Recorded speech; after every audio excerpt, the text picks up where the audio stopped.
Mamografia. Mamografia é portrait de pecho saca com raio X.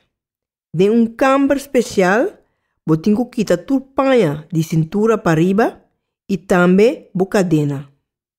Enfermeiro especializado também ajudava e pediu para parar no aparato. Para fazer mamografia, o pecho não tem que vai para meio de 2 plates de plástico, tanto de largo como de ancho. O enfermeiro tá põe o pecho na maneira na mestre vai e saca o portrait. O plate de plástico duro tá será pouco a pouco vai contra outro. Essa aqui não tá sensação agradável. Para rato cortico, não hala roceia. Tem roceia adem. Enfermeiro lo bisabo.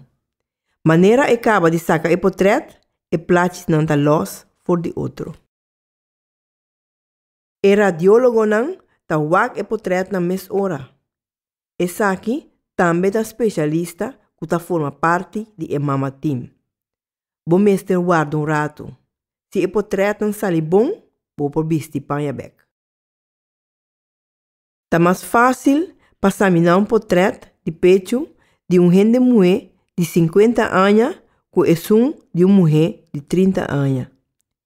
O tecido de mulher de 30 anos ainda está cerrado e forte.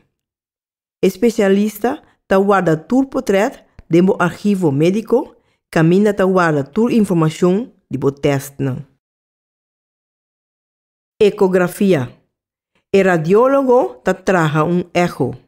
Para fazer essa aqui, está junta gel, líquido de contato, riba do pecho e bol de braça. O doctor está controlando o pecho e bol de braça pida para pida, com câmera forma de microfone.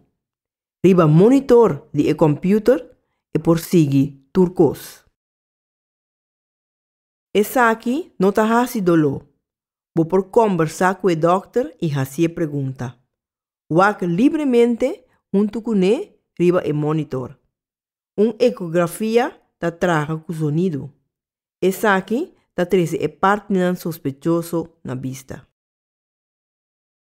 Riba ecografia, o doctor por mira, por exemplo, spot de calque, microcalcificação. Essa aqui não tá pouco spot hopi chiquito. Spot de calque porta señal que algo não está normal. Además, tem minha vista riba quista. Essa aqui tá bala chiquito, liso, com líquido adentro. Maioria de vezes não tá benigno. O doctor tá controlar ran também de parte sospechoso. Não tá liso ou não.